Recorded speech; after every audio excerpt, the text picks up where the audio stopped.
दक्षिण एवं बॉलीवुड अभिनेत्री तमन्ना भाटिया तांकर दृढ़ एवं दक्षता अभिनय पर से खूब लोकप्रिय।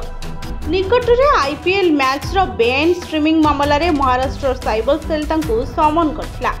वर्तमान यही प्रसंग में अभिनेत्री प्रतिक्रिया मध्य आछि। हेले अभिनेत्री गणमाध्यम को एपर्यंत कौनसी विवृत्ति दे नाहंती, किंतु साइबर सेल परवर्ती तारीख पर से अनुरोध करछन्ते।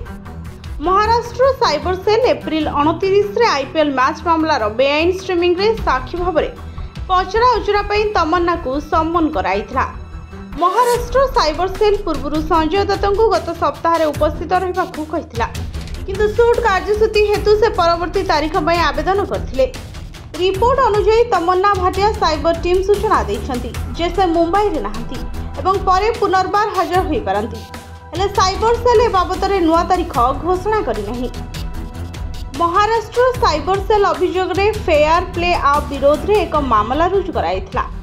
एही मामला रे अनुसंधान हेतु अभिनेत्री तमन्ना को पचराउचरा पई डका जाइथिला।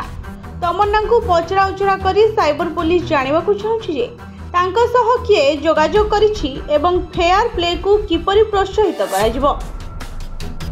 आमे यहाँ मध्य जानिबा को चेष्टा करूछि जे एथिपई अभिनेत्री को केते टंका दियाइथिला एवं एहा किपरि कराइथिला। ब्यूरो रिपोर्ट भंजौत न्यूज।